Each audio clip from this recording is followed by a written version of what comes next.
We welcome you back to Open Court, and it's the show in which the panelists select the topics segment by segment.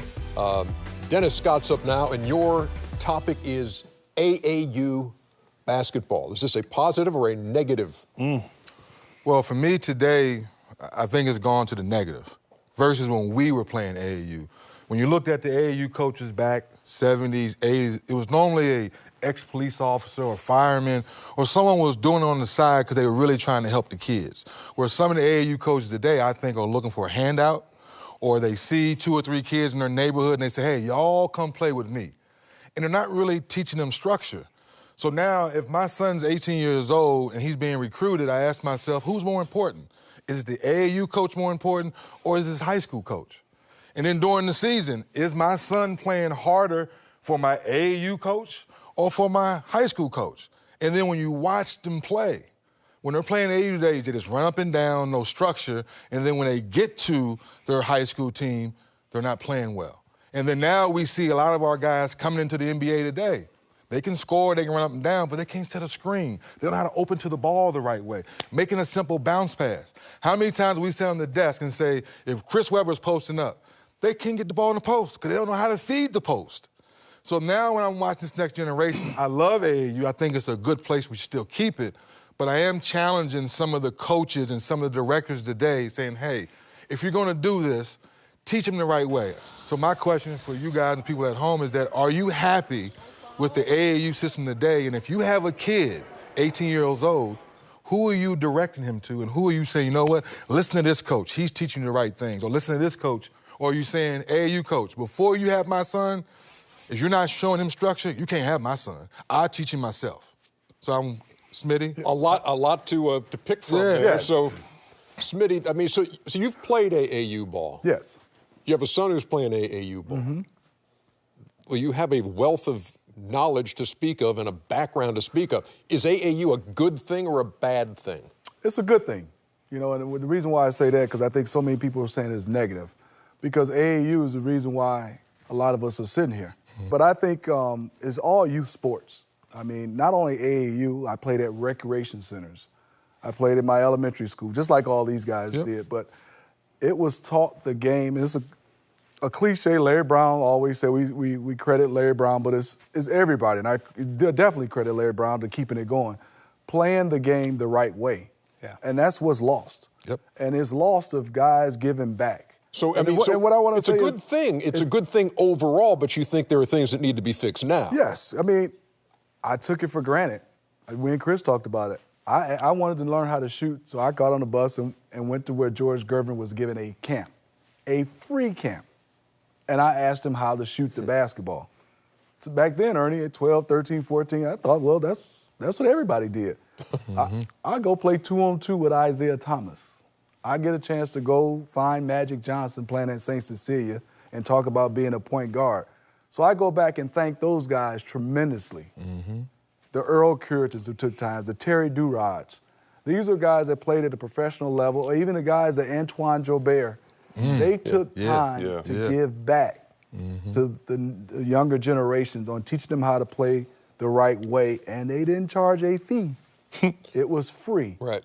So I think right now is if we can all give back for free the knowledge that we got versus being something that you're making money off youth, which is totally dead wrong in my opinion. That's the thing. The thing that the difference is when we played, the people who were involved with us in AAU basketball, their hearts were pure. They wanted to just help the kids, teach the kids the right way. And back then, the high school coach a lot of times had the most influence, dealing with recruiting, all that kind of stuff. And you had people who were educators helping you along the way. Mm-hmm. Now, you don't have, not every situation has a Smitty or a James Forrest like you mentioned. Yep. And so you got guys who really don't have their best interests at heart, who really have the most influence. And they have their best interest at heart. Exactly. Right. But what I don't like either is, and I just see this now with kids, like, they don't just play pickup ball. They don't go to the park and play. It's either AAU ball or they're working on their skills. And to me, the importance of playing just, unstructured or organized or pickup basketball is you learn how to win. You learn, like, if you don't win, you sit. And nowadays, gets out of sitting, these right? AAU teams, you guaranteed to play a certain amount of games, regardless if you win or not. You can lose every game during that tournament, and you're guaranteed to play 6 games. And that's how they get you in there. And so, to me, the emphasis is not on winning. It's on showcasing your own individual talent. And there's a lot of talent out there, and even, a lot of talent in the NBA, but not everybody necessarily knows how to win. I just think, that's a flawed part of the whole AAU model right now. For me, my AAU coaches were extensions of my parents. And if you look right now, there's a large group of players that play that don't have fathers, a large group of players that don't have mothers. And so, for me, they were an extension of my parents. Curtis Hervey, Mr. Montgomery, we had to study at their house. It was a situation where all my team was from a poor neighborhood. He told us about a school that was giving scholarships. He got us in the country day. He's the one that told the whole team, so whoever passed the test got in the country day, and if you didn't, you went to another school. That's what happened with our AAU team. So me going to country day, so I'm mad at him and my parents for putting me in this wonderful school where you're learning, you're educated, you're eating good lunches, and I'm mad because I want to keep it real and play somewhere else. But that was my AAU coach. So even the fact that he knew he had our hearts and he was going to give us to this high school coach, and they even let him have the success because it was our AAU team that was winning. The high school was nothing before we got there. And so it was an empowerment. It was, they were at the draft party. I had to beg them to come. Now I see guys, they've never been to a party with me. I see guys at, the party with the AAU coach, or I see now the AAU coach being an extension of their boys. Yes. And that's the problem because of the discipline and everything else. And my parents, would say, you're not going to play if you don't get good grades. But it was bad because Harvard and would say, well, you're really not going to play. We don't care what your parents say. They were on the same page. You could not play one against the other. And then the last point is, our AAU team, we won a championship our last year. We beat Penny Hardaway. Their team is 1 year older than us. It's the first game ever in this new arena in Orlando. And we cried after because every year at AAU, we had to play Steve Smith. I had to check Derek Coleman at 15. He's dunking on me. No, it's the most embarrassing. For years, we never got accolades. Like, people would clap and cry for us because we were the team crying because we got beat by older kids and really we could beat someone our age. So it was all about making us men tough. And we even got to drive on some AAU trips. Shouldn't say that, but it was more like being a Boy Scout. Yeah. More like being in a man camp and being a man. Because he would say, some of you guys aren't going to make it. Can you have this same confidence in this? And some of you guys are going to do this. What is it now? It was always a life lesson. I remember my AAU coach sitting me up in the stands because we were looking at girls. So during the game at St. Cecilia, he's like, oh, y'all like it? Y'all go sit up in the stands. He made our whole team sit up there and let the scrubs play.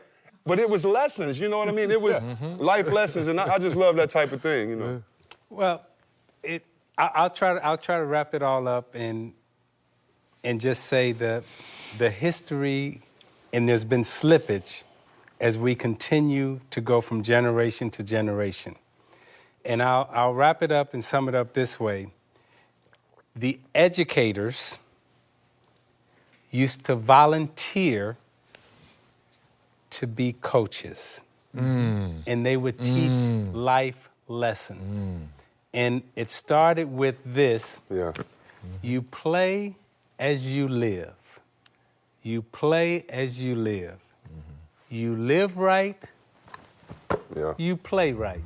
Awesome discussion. Great points by all. And an exclamation point for the ages right there. Great stuff.